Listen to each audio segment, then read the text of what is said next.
Hello there Scapers, my name is Xenavilius and today sees a very important quality of life update to RuneScape, probably one of the best of 2017 if I'm going to be completely honest, not only for how many things they've updated but also how useful some of these things are. So Mod Shauny, this is a tribute to you. I was kind of debating whether to make this video because a lot of these things are pretty straightforward in the sense that they don't require any analysis or testing in order to check their effectiveness. Oh, nice, snow impling. It is a tooltip update. Yeah, you can hover your mouse over all the items in my inventory. That's what I'm going to do. But before I start, I want to say I'm not going to be talking about the glitch that happened today. The Luck of the Dwarves glitch, similar to the Ring of Wealth glitch at Corpid like 7 years ago. I'm not sure whether they're going to roll back the people that were affected by this glitch. I don't really see how it's their fault, so they can't really ban them, but I don't know what they're gonna do. So by the time you see this video, they may have already done something about it. They may not have. I don't know. But it wasn't a major glitch in the sense that Corp was pretty bad because the drops were worth so much. This doesn't seem to be as bad, although it is pretty bad. So enough about that. Let's move on to Mod Shauny's awesome work. So first thing I'm gonna do is fish at this fishing spot and hopefully fill up this urn. And yeah. So urn filled 1%, that's one of the things. The second thing is the Ushabti. Let's hope I get the soul pretty quickly because hopefully it should tell me the soul that's inside the Ushabti when I fill it up. And this is something that would have been so useful when I was going for trim because I had to remove the Ushabti from my... Oh, there we go.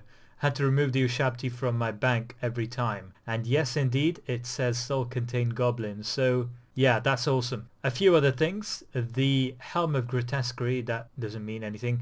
But the higher level helms, of which I don't have any incidentally, will tell you how many days are remaining before you can force a task again. Because the high level helms take 3 days to cool down, whereas the lower level helms only take 1 day. So yeah, that's pretty handy if you have any. Unfortunately I don't. I wish I did. That would have been useful instead of wasting so many Slayer points on that Jungle Strikeworm task I needed for my soul. But anyway, enough rambling. Spring Cleaner has the number of springs, which is handy, I guess. Silverhawk Boots, again handy. Gem Bag, upgraded Gem Bag. I'm not going to upgrade mine, but the upgraded Gem Bag will tell you how many gems you have inside. The Frozen Key, the Attuned Ectoplasmator, the Rune Pouch, and the Turon Quiver. Two very useful things to have for those of you that tend to forget to refill their ammo and runes before a boss encounter. I sure know that I've done that several times, and it was definitely a facepalm moment. Not as facepalm as the Eddie Pet fail, but let's not talk about that. Talked about it too much over the past few weeks. Pulse Score has the XP remaining, and the Invention Batch 2 items have their respective stuff highlighted when you hover your tooltip over them, so that's awesome. They haven't included a counter for the kills remaining for your Reaper assignment, but you can hover your mouse over the Grim Gems, which is handy I guess. And now we come to the jewelry. So they've upgraded a ton of jewelry. I'm not going to show you every single one of them, but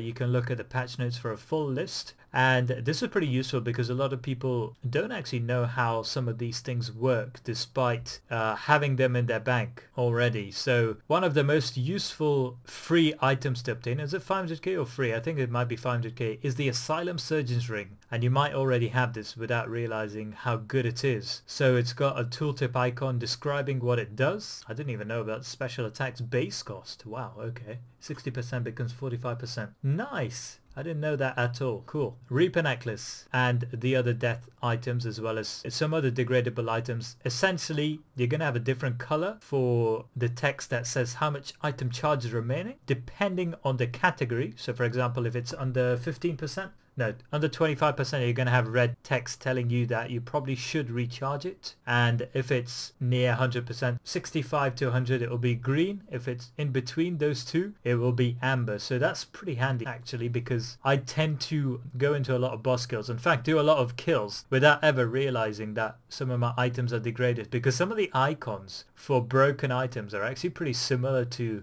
the icon for a non-broken item, especially Tova Boots. I can never tell when my Tova Boots are broken because the icon is so similar. So yeah, that's going to be handy. Scrimshaws have the time remaining. Now that's actually pretty good because I have a bunch of Scrimshaws in my bank that are completely randomly ordered. So now I'll be able to figure out what it is. Now the thing I'm not looking forward to testing or showing you guys, not really testing, is dying, because the Ring of Death will now warn you if it goes below 20% charge, so that you can recharge it and you don't have to pay death the next time you die, because each death obviously uses up 15% charge. Now the reason I'm not looking forward to it is because well, each death counts towards my death counter. For those of you that watched the first episode of Road to Insane Final Boss, a small spoiler there, sorry for those of you guys that didn't. Not looking forward to dying to show you guys that, but whatever. I've died plenty of times, I'm sure I can die one more time and pay. It's only 270k per death if you have a Ring of Death on, so I'm sure I can do that, no problem at all. This is the time that I regret spending all those Dungeoneering tokens instead of saving them up. The opposite happened during this January's update, the Reaper update, that required people to spend 2 months doing Reaper assignments before they could retrim again, and in that case I was saving up my Reaper points for something big, and indeed it paid off. I retrimmed the same day that they released the update, but this time not so lucky at all, because they've finally added one of the most anticipated items of recent weeks and months. Certainly for me, one of the 2 most anticipated items for me, the Advanced Gold Accumulator. Now me being the dopey old fool that I am, I didn't even realize that it would cost 1.5k tokens, 1.5 mil tokens. I only have half of those. I spent all of them repeatedly on the Gold Accumulator overcharge, and now I wish I didn't. But there is a little bit of a downside, I suppose, because it will only pick up 90% of the gold that is dropped on the floor, which is good enough for something that's permanent, and it will cost you 500 Slayer points to add it on your tool belt. There is a bug right now, which I hope they fix soon, where if you turn it off from your tool belt, it will destroy the gold that's dropped. It won't even pick it up, and you can't pick it up manually either. It will destroy it. So yeah, kind of a bummer. Don't turn it off, guys. But 1.5 mil tokens and 500 Slayer points, not bad at all, not bad at all. There are also quite a few Dungeoneering updates, quality of life updates that is. I'm not going to go through every single one of them, but one of the most useful ones, one of the most helpful ones, I suppose, for those of you that are going for Dungeoneering related goals, which will now include myself, because I have not gathered enough Dungeoneering tokens to unlock the permanent Gold Accumulator, so I need to get 700k more tokens, which is 7 mils worth of Dungeoneering, or do some sinkholes or something. But anyway, if you go to edit mode and gameplay HUD's editing, you can now move around the Dungeoneering world map, which is independent to the existing world map. So it will save this, and I'm going to save it as preset 3. Yes, save and exit. Some other useful stuff. Hides will now stack. I can't really buy any because I don't have any coins. But yeah, hides will stack. Mining, woodcutting and fishing spots for F2P is now capped at tier 6 rather than tier 5. And actually there have been quite a few Dungeoneering related updates in the past few quality of life updates that I haven't really covered, so I'm looking forward to looking at that actually, not just the ones that are specific to this update. Let's move on to some of the more significant updates which don't relate to tooltips or Dungeoneering or the Advanced Gold Accumulator. It's time to get started on my boss collection number 5, Chaos Elemental. I've got 30 items to get, and it's going to be me, my legendary bronze dagger, and my army of sharks versus the Chaos Elemental. So why am I doing this? Well, there are a few reasons. Firstly, I want to show you guys that they've implemented something that was extremely highly requested last week when they introduced Revolution. The fact that now you're able to toggle between different types of abilities when using Revolution++.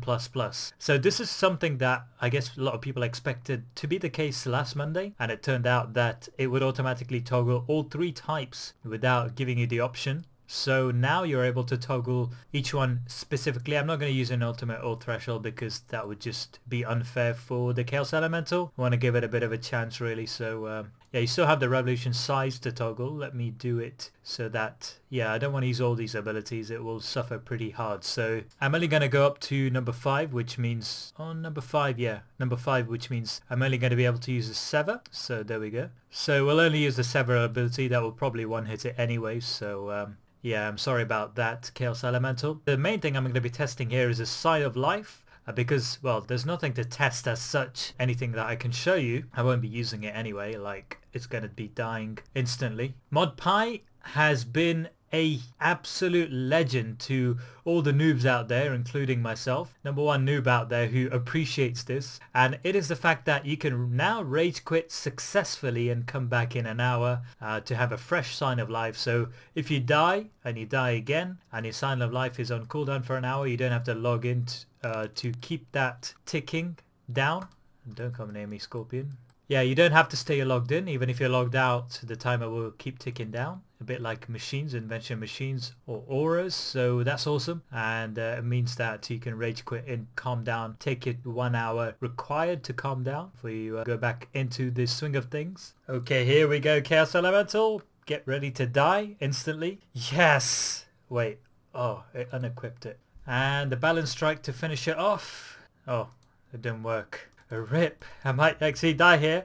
I might actually die. Ah, kill it, kill it, kill it, kill it, kill it, kill it, kill it, kill it, kill it. Come on, come on, come on, come on, come on. Yes! Reflect does the job. Wait, I was actually meant to die to show you my sign cooldown thing works while I'm logged out. Never mind. Oh well, that was a 1 to the Bronze Dagger, 0 to Chaos Elemental, guys. Even though it took me slightly longer than anticipated, the one hit didn't happen. I should probably run before I should probably just let myself die to show you guys what happens. There we go, death number 3 for the Insane Final Boss series, this time to the Chaos Elemental. And what an idiot. It unequipped my Sign of Life and I forgot to put it back on, and my comp cape with the Sign of Life perk. What an idiot I am. Really, I didn't expect that. That was not intended, by the way. That was not intended at all. Okay, to actually show this effect taking place, I'm gonna go start a Telos fight. And at my highest enrage of 110%, I know that is mind-blowing. I'm sorry to blow you away with my awesomeness here, guys. But the Bronze Dagger is going to do all the work. I can't take any credit whatsoever for what's about to happen. So my Ring of Death is currently at 26.3%. When I die, it'll be my 4th death of this series. So, and why is it taking so long for him to kill me? I thought it'd be quicker than this. I'm having to actually talk to fill up the time here. Come on, die, die, die, die, die, die, die. Oh yeah, sign. So that's number 1. I have exactly 1 hour from now, whether I stay logged in or not, before it recharges. That will be exactly at reset, incidentally. And now I should get a message in my chat box. Yeah, I have to turn my game to all for it to appear, but it does give me the warning. Your Ring of Death has less than 20% charges left. A number of times I've actually forgotten to recharge my Ring of Death when it was at less than 15% charge and therefore couldn't save me from death is insane. So yeah, I'm glad they've added it, even though it's only under game all, not game filtered. I always keep my messages on filtered. But yeah, those two are awesome updates. I'm really glad that they introduced the Sign of Life cooldown update as well, because that is something that's going to be so useful for people who don't have the Pantheon aura, genuinely, because I know a few friends who haven't purchased that aura and therefore they've only got one sign to use every hour, and now it's actually every hour, not every hour logged in, because it didn't make sense for the auras to tick down even when you're offline, but the signs not to do the same. So I'm very, very happy they did that. And for the last display of today's updates, or yesterday's updates, depending on when this video is released, I need to stop running around, stop panicking, and just kill it off without having to think about equipping my Ring of... Oh! Ah! Come on! Yes! Oh! Oh! Oh! After 2,900 kills, I still panic every time I get close to killing her, because she also gets close to killing me. And in all that panic, having to equip the Luck of the Dwarves is another unnecessary distraction. And you had to do that before for it to work, for its effect to be applied to the loot. But now, as you may already know, you only have to equip it before you loot, not before you kill it, which makes much more sense. And I thought this was the case for many months until recently, and then it's gone back to the way it was. So let's turn on private in case we get something nice. Let's see what we get. Nothing nice. So yeah, thing that I was meant to show in this kill but I think I forgot was that when your armor drops below 5%, you will get another additional yeah, additional alert, I suppose, if your game is set to all, and that would have happened in the middle of the kill, I'm guessing, if I go back far enough. Too many messages, but if I go back in the middle of the kill, it probably would have triggered when it went below 5%, as well as when you put it on, when you put it back on if it's below 5%, like you see there. So that's a nice thing to have, just to remind you to disassemble it or whatever, so that you don't, you know, you're not mid-kill with it having degraded. So yeah, quite a few really good updates there. This Luck of the Dwarves also has had another upgrade, which I guess was one of the reasons for the bug earlier, where everyone was getting drops left, right and center. And this ability is that when it triggers, it will also trigger on Araxi's loot, by the way, but I haven't got any to demonstrate that. When it triggers, it will tell you the reason it triggered and what drop it triggered on a multitude of bosses, including Araxi. So that's going to be really useful to figure out where exactly your Luck of the Dwarves came in, and it's probably going to come in every time you get a good boss drop, to be fair. And just to finish things off, I'm not going to be able to actually test these, but they have said the following. The drop rate of the Gloves of Passage has been increased from 1 in 2000 to 1 in 500, so they're going to be way more common now. I'm expecting them to crash. Tier 90 boot components drops from Rune Dragons and Elite Rune Dragons are now more common. I don't know how much more common, but that can never be a bad thing because they were ridiculously rare. I think I only got one ever. A bank call button has been added to Barrows, which is awesome. I don't think you could even bank. Could you? Not when I did it, which was like 2 years ago. So that is amazing because your inventory won't fill up with random stuff. You can now put it to your bank. And yeah, I think that is pretty much it for this week. I mean, there are a lot more smaller updates, but I'm not going to go into them in too much detail. This video is already ridiculously long, and I don't want to ramble on too much. But yeah, I just want to say a couple of things to finish off. Firstly, this is genuine, and I really do feel this way. Every time I log into RuneScape, the thing that frustrates me most is the quality of life updates, or the lack of them. The random little bugs that really annoy the hell out of me, that really degrade my day-to-day RuneScape experience and make it not as fun to play. I think they've done a great job to fix more and more of them, because there are so many in game, and by fixing one thing, you're probably going to create a few more, like they did with this Luck of the Dwarves update bug, which was kind of unfortunate, and it shouldn't have gone through QA to be released. I think such a big bug like that, there's no way it should have been able to get through. It's the second time it's happened, second time overall, first time since the Corp rogue glitch, like I mentioned earlier. But on the other hand, I am actually very grateful to Mod Shauny and his team, Ninja team, for doing all these fixes, because I'll definitely notice the improvements in my day-to-day PVMing, especially the buff bar update which came out a few months ago. I've really noticed how useful it's been over the past few months of PVM, and there is no doubt in my mind that a lot of people feel the same way. A lot of you may feel the same way, so please do let me know what you found most useful.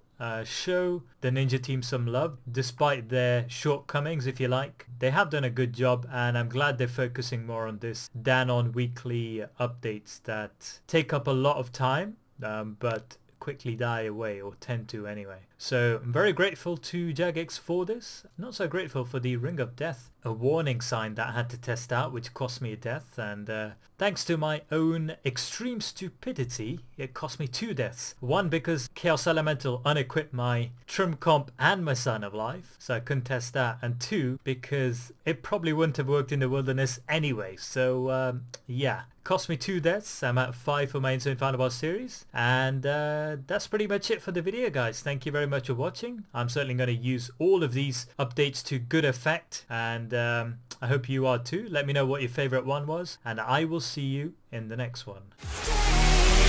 I'll take the